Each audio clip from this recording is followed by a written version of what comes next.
কড়া রোদ্রে আমি ডিঙ্গি শাক খুঁজে নিলাম, হালং মাথায় নিয়ে আমিও তরকারি খুঁজতে বের হলাম। ঝিরির মধ্যে আমরা মাছ ধরার জন্য আমরা প্রস্তুতি নিচ্ছি। দেখতে হ্যালো এভরিওয়ান, সবাই কেমন আছেন? আশা করি সবাই ভালো আছেন। আমি এলিন চাকমা, আমি একটা নতুন ব্লগ নিয়ে আপনাদের সামনে হাজির হয়ে গেছি। আজকের ব্লগটা কিন্তু অনেক আকর্ষণীয় হতে যাচ্ছে, কারণ এটা হচ্ছে আমার একদম ঝিরির ভিতরে ঘোরাঘুরি নিয়ে হচ্ছে আমার আজকের ব্লগ।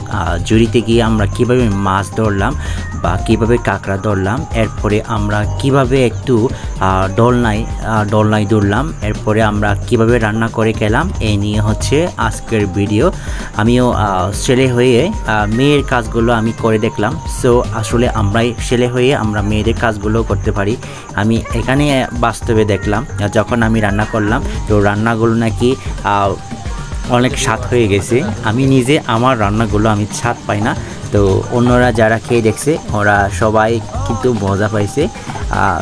বাট আমি কষ্ট করে কিন্তু আমার একদম ভালো লাগছে আর কি, যে কষ্ট করে রান্না করার পরে যদি কেউ যদি বলে যে রান্নাটা আসলে অনেক টেস্টি হয়েছে, অনেক ভালো হয়েছে, তখন একটু মনের মধ্যে একটা আনন্দ ফিল আছে। শাক পাজন হচ্ছে রান্না করতেছি, এখানে হচ্ছে অনেকগুলো শাক আইটেম মিক্স করে আমি রান্না করতেছি।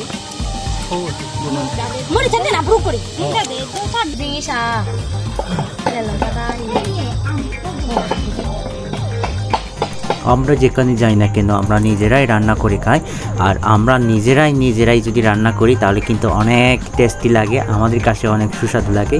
তো আমার সাথে সবাই সহযোগিতা করছে, আমার সব ছোট বোনেরা সবাই আমাকে হেল্প করছে। ওইটার জন্য অনেকে রিকোয়েস্ট করছেন আজকে আমরা পূর্ব খাবো। এইরকম করে আমরা ঝিরিতে গিয়ে একদম কষ্ট হলেও কিন্তু আমাদের অনেক ভালো লাগে এরকম রান্না করে খাওয়া, একটা মজার বিষয়। সব সময় কিন্তু এরকম সময় হয় না, সব সময় কাজের মধ্যে এদিক ওদিক কাজের মধ্যে ব্যস্ততা থাকি, যার কারণে হচ্ছে সব সময় যাওয়া হয় না। আর যখনই যাই না কেন আমরা সব সময় এরকম করে মজা করে রান্না করে খাই। আর এখানে দেখতে পাচ্ছেন আমরা এখানে অনেকগুলো সবজি একসাথে মিক্স করে আমরা একদম ভর্তার মতো করে খাবো আমরা। এখানে দেখতে পাচ্ছেন আমি চুলাতে একদম আগুনে একদম ফু দিচ্ছি, কারণ এখানে আগুনগুলো একটু কম জ্বলে, কারণ ঠান্ডা ভিজা অবস্থায়। আর আমরা এখানে পাথর দিয়ে আমরা চুলা বানিয়ে নিয়েছি, তো চুলাগুলো কিন্তু নিচে একদম ভিজা, যার কারণে হচ্ছে একদম ঝিরিতে গিয়ে কিন্তু রান্না করা অনেক কষ্টের ব্যাপার। সো আমরা কষ্ট হলেও কিন্তু আমরা তো আর সবসময় এরকম কষ্ট করতেছি না, আমরা মাঝে মধ্যে গিয়ে হচ্ছে এরকম করে কষ্ট করে রান্না করে খাই। সো এখানে দেখতে পাচ্ছেন আমরা দাহা দিয়ে একদম দুঃখে খাচ্ছি। আমরা এখানে অনেকজন আছি, হয়তো কয়েক মাস পরে বা কয়েকদিন পরে দেখা যাবে যে আমরা এখান থেকে অনেকে কে কোথায় আমরা কোন দিকে যাচ্ছি কোনো ঠিক ঠিকানা নাই। হয়তো অনেকের বিয়ে হয়ে যাবে, বাট অনেকে বিভিন্ন জায়গায় হয়তো দূর দূরান্ত জায়গায় গিয়ে হয়তো অনেকে চাকরি করবে, তো অনেকে অনেক জায়গায় চলে যাবে। আমরা একসাথে থাকবো না, যেহেতু সবাই কিন্তু কর্মের মধ্যে থাকতে হবে। কর্ম ছাড়া আমরা আসলে জীবিকা নির্বাহ করতে পারবো না, আমাদের অবশ্যই কর্ম করতে হবে।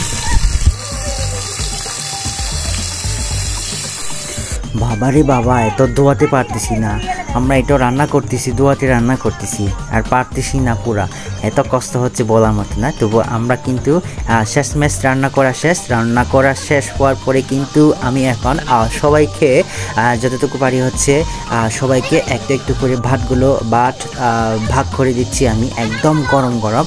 সো আমরা একদম গরম কিন্তু একদম নালাতে ঝিরির নালাতে আমরা বসে কিন্তু আমরা ভাত খেয়ে নিলাম। বাট একটা অন্য ধরনের একটা মজা, এটা হচ্ছে একদম প্রাকৃতিক পরিবেশে, এরকম পরিবেশে কিন্তু সবসময় ভাত খাওয়া হয় না। আমরা হয়তো একদিন থাকবো না, এই স্মৃতিগুলো কিন্তু সারা জীবন থেকে যাবে। সো ভিউয়ার্স দেখতে পাচ্ছেন আমাদের কিন্তু অনেক আমরা এনজয় করেছি ওই দিন, এই স্মৃতিগুলো আমাদের সারা জীবন থাকবে।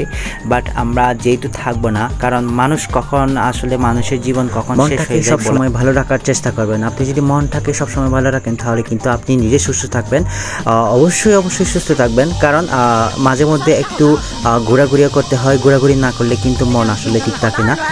আমাদের শরীর এবং মনটাকে যদি আমরা ভালো রাখতে চাই, সুস্থ রাখতে চাই, অবশ্যই আমাদের ঘোরাঘুরি করতে হবে। বাট সব সময় না, সব সময় ঘোরাঘুরি করতে গেলে কিন্তু অনেক টাকা পয়সার ব্যাপার সেবার আছে, তো বেশি টাকা পয়সা না লাগে মতো মাঝে মধ্যে আপনি অবশ্যই এনজয় করবেন। সবাই ভালো থাকবেন, সুস্থ থাকবেন।